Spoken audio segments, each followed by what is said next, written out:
এবার চলতি মাসের সচেতনতা কর্মসূচি রায়গঞ্জ ডিস্ট্রিক্ট প্রশাসনের পক্ষ থেকে ইতিমধ্যেই এক জোরদার সেভ ড্রাইভ সেভ লাইফের কর্মসূচি আয়োজন করলো রায়গঞ্জ জেলা পুলিশ প্রশাসন। এ বিষয়ে আমরা সরাসরি গ্রাউন্ড জিরো থেকে আমাদের প্রতিনিধি বিক্রমের সাথে বিস্তারিত জানবো। বিক্রম, তোমার কাছ থেকে এই বিষয়ে জানবো, এই নতুন কর্মসূচি নিয়ে আর কি কি তথ্য রয়েছে তোমার কাছে? একদমই নতুন, একদম ওয়েস্ট বেঙ্গলের মধ্যে প্রথম রায়গঞ্জ পুলিশ ডিস্ট্রিক্টের পুলিশ কিন্তু এই সচেতনতা শিবির আয়োজন করেছে, যেখানে আমরা দেখেছি যে পুলিশ প্রশাসন স্কুলে এবং কি বিভিন্ন জায়গায় কিন্তু সেফ ড্রাইভ সেফ লাইফের কিন্তু কর্মসূচি পালন করেছে। এবার কিন্তু অন্য ধরনের একটি বাস করা হয়েছে রায়গঞ্জ পুলিশ ডিস্ট্রিক্টের পক্ষ থেকে, করা হবে এবং যে স্কুল যে ছাত্রছাত্রীদের কাছে পুলিশ প্রশাসন স্কুলে গিয়ে যে সচেতনতা শিবির করতো, সেটাও কিন্তু এখন এই বাসের মাধ্যমে করা হবে। এই বাসে করে ঘুরাতে কিন্তু সচেতনতা শিবির করা হবে এবং কিন্তু রায়গঞ্জের যেগুলো টুরিস্ট পয়েন্ট রয়েছে সেই পয়েন্টে গিয়ে কিন্তু সচেতনতা শিবির করা হবে। ইতিমধ্যেই কিন্তু রানিং বাসে কিন্তু সচেতনতা শিবির শুরু করে দিয়েছে। আমি আমার ক্যামেরা পার্সন নিবাসকে বলবো সেই দৃশ্যটা দেখানোর জন্য। একটি টিভি লাগানো হয়েছে, সেই টিভিতে সেফ ড্রাইভ সেফ লাইফের করা হয়েছে এবং কি প্রচুর কিন্তু লোক কিন্তু এখানে আছে রায়গঞ্জবাসী, তারা কিন্তু তাদেরকে নিয়ে কিন্তু আজকের এই প্রথম যাত্রা কিন্তু রায়গঞ্জ পুলিশ ডিস্ট্রিক্ট শুরু করেছে। ইতিমধ্যেই কিন্তু এই বাসে রায়গঞ্জ পুলিশ লাইন থেকে ছাড়া হয়েছে এবং কিন্তু রায়গঞ্জ শহর পরিক্রমা করবে এবং এই বাসের মধ্যেই কিন্তু কিছু পুলিশ আধিকারিকরা আছে, তারা কিন্তু সব সচেতনতা শিবির কিভাবে সচেতন করা যাবে এবং করা হচ্ছে সেই সচেতন কিন্তু করা হবে। আমরা দুজনের সাথে একটু কথা বলে নেব, এই যে সচেতনতা শিবির করা হয়েছে তারা কি বলছে, কতটা খুশি সেটা আমরা একটু শুনে নেব। দাদা, আপনার নাম? আমার নাম মিঠুন মিয়া। বলছি, এই যে রায়গঞ্জ পুলিশ জেলার প্রথম ওয়েস্ট বেঙ্গলের মধ্যে এই বাস তৈরি করেছে এবং এই বাসে করে সেফ ড্রাইভ সেফ লাইফ এবং যে স্কুলে যেত তাদেরকেও এই বাসে করে এখন ঘোরানো হবে এবং সচেতনতা শিবির করা হবে, কি বলবেন? এটা খুবই ভালো উদ্যোগ আমাদের রাজ্য পুলিশ থেকে। আর এই সেফ ড্রাইভ সেফ লাইফ এটা সবার মধ্যে সচেতন করার জন্য নতুন বাস উদ্যোগ করে ক্যাম্প করা হচ্ছে ফরেস্টে, আরও বিভিন্ন পয়েন্টগুলোতে। তো খুব ভালো উদ্যোগ, মানুষকে সচেতন করার এটা খুবই ভালো একটা রাস্তা। তা যেন ভালোভাবে সেফ ড্রাইভ সেফ লাইফ সম্বন্ধে জ্ঞান অর্জন করতে পারে আর জানতে পারে কিভাবে কোথায় এই ক্যাম্পগুলো হবে বা এই গাড়িতে করে মাঝে মধ্যেই হবে। আমাদের ধন্যবাদ আমাদের রায়গঞ্জ পুলিশ ডিপার্টমেন্টকে তথা রাজ্য পুলিশকে এই ধরনের পরিষেবা দেওয়ার জন্য। দেখো শুধু কিন্তু আমি সেফ ড্রাইভ সেফ লাইফ না, কিন্তু এবং কি হিউম্যান রাইটস ট্রাফিকিং নিয়ে যেটা একটা বড় প্রশ্ন থাকে, সেই হিউম্যান ট্রাফিকিং নিয়েও কিন্তু যে স্কুলের যারা স্টুডেন্টরা থাকবে এবং বাচ্চা কাচ্চারা থাকবে তাদেরকে নিয়েও কিন্তু সচেতনতা করা হবে। সেই এই বাসে আগে আমরা দেখেছি বিগত 2 বছর 2.5 বছর ধরে কিন্তু রায়গঞ্জ পুলিশ জেলায় পুলিশ লাগাতার প্রত্যেকটা স্কুলে করে, শহর হোক এবং গ্রামে হোক, প্রত্যেকটা স্কুলে করে কিন্তু গিয়ে তারা কিন্তু সচেতনতা শিবির করতো। এবার সেটা হবে না, এবার কিন্তু এই বাসে করেই কিন্তু নিয়ে যাওয়া হবে রায়গঞ্জের বেশ কিছু টুরিস্ট পয়েন্টে এবং সেই টুরিস্ট পয়েন্ট ঘোরানো হবে, সেই টুরিস্ট পয়েন্ট সম্বন্ধে বোঝানো হবে এবং কি তাদেরকে কিন্তু বিভিন্ন সচেতনতা, যেরকম হিউম্যান ট্রাফিকিং এবং কিডন্যাপিং থেকে বাঁচার সমস্ত কিন্তু প্রশিক্ষণ দেওয়া হবে রায়গঞ্জ পুলিশ জেলা থেকে। এবং কিন্তু এটা কিন্তু একটা খুবই রায়গঞ্জ পুলিশ জেলার পক্ষে কিন্তু একটা গর্বের বিষয় যে গোটা ওয়েস্ট বেঙ্গলের মধ্যে প্রথম এই রায়গঞ্জ পুলিশ জেলার পুলিশই কিন্তু এই সচেতনতা শিবিরের এই অভিনব যে সচেতনতা শিবির সেটা কিন্তু আয়োজন করেছে। দিশা।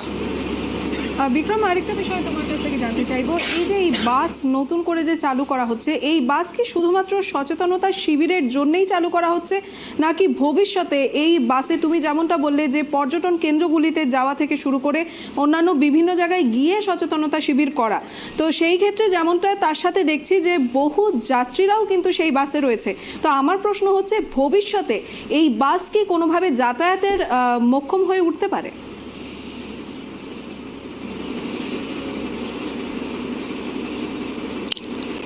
না দেখো, এই বাসটি শুধু কিন্তু সচেতনতা শিবিরের জন্যই করা হয়েছে। যাতায়াত কিন্তু কোনো রকম সেটা কিন্তু এখন পর্যন্ত কোনো কিছু জানা যায়নি।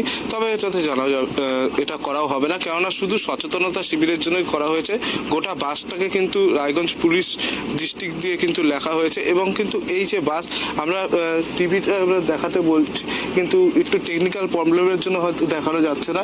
কিছুক্ষণের মধ্যেই এখানে কিন্তু দেখানো হচ্ছে যে সেফ ড্রাইভ সেফ লাইফ যে সমস্ত কিছু তোমাকে দেখাতে বলছি, যে নিবাস দেখাচ্ছে যে সেফ লাইফ সেফ ড্রাইভ নিয়ে কিন্তু সমস্ত কিছু দেখা হচ্ছে। এটা ট্যুরিস্টদের যেরকম আমি বলছি যে শুধু কিন্তু ছাত্রছাত্রী যারা থাকবে শুধু ট্যুরিস্ট পয়েন্টের গিয়েই কিন্তু তারা তাদের সাথে কথা বলবে এবং দেখাবে।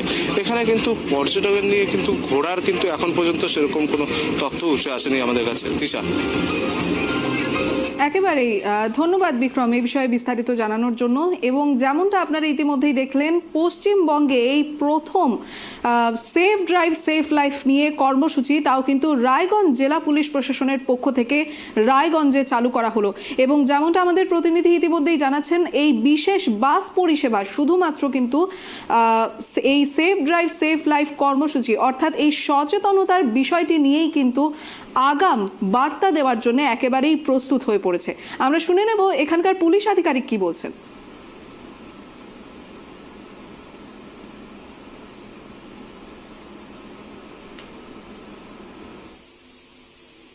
কাছে গিয়ে ওনাকে traffic rules etcetera etcetera understand করাচ্ছি। এই ভিডিও থেকে আপনি দেখতে পারবেন যে কি কি নেসেসারি সাইন্স আছে, কিগুলো ট্রাফিক রুলস আমাকে ফলো করতে হবে, যে as a result of which road accidents কম হয়ে যাবে। সো আপনি এই ভিডিওকে দেখুন আর আমি এক্সপ্লেন করবো যে কি কি ইম্পর্টেন্ট আছে।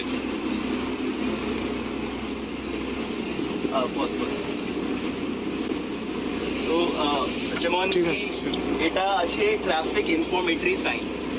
যদি আপনি এই সাইনকে রোডে দেখছেন তো আপনাকে ও সময় আপনাকে you have to think कि what this sign conveys, এই সাইন মানে কি। যেমন কি যদি আপনি এই সাইন দেখছেন তো আপনাকে স্টপ হবে, কুছ there is something which is there for which you have to stop. Similarly এই সাইন মানে কি honking যদি সাইন রোড আছে ওনার মিনিং কি ইনফরমেটরি সাইন, আপনাকে এই সাইন কিছু ইনফরমেশন দিচ্ছে। ধন্যবাদ বিক্রম এই বিষয়ে বিস্তারিত জানানোর জন্য। এবং যেমনটা আপনারা দেখলেন যে ইতিমধ্যেই পশ্চিমবঙ্গে প্রথম এই রায়গঞ্জে কিন্তু রায়গঞ্জের জেলা পুলিশ প্রশাসনের পক্ষ থেকে নতুন করে সচেতনতা কর্মসূচির আয়োজন করা হচ্ছে, যেখানে একটি বিশেষ বাস পরিষেবা চালু করা হয়েছে। এবং ইতিমধ্যেই যেমনটা আপনারা দেখলেন সেই বাসের ভেতরে একটি কিন্তু স্ক্রিন লাগানো রয়েছে, আর সেই স্ক্রিনে কি করা হবে, সমস্ত রকমের যত যাত্রীরা সেই বাসে ট্রাভেল করবেন বা যারা পর্যটন কেন্দ্রগুলিতে থাকবেন তাদেরকে সমস্ত রকমের ট্রাফিক রুল নিয়ে কিন্তু তাদেরকে অবগত করানো হবে। যেমন বিভিন্ন ধরনের ট্রাফিক সাইন আমরা একটু আগেই দেখলাম, সেই বাসের ভেতরে যে স্ক্রিনটি মোতায়েন করা হয়েছে সেখানে লাগানো ছিল, এবং সেখানে আলাদা আলাদা ট্রাফিক রুলের সাইন দেখানো হয়েছিল। এবং সেই সাথে সাথেই আমাদের পুলিশ আধিকারিকরা এই জিনিসগুলোর মাধ্যমে প্রত্যেকটি সাইন কি মাহাত্ম্য রাখে সে বিষয়ে কিন্তু আপনাদের সকলকেই অবগত করাবেন।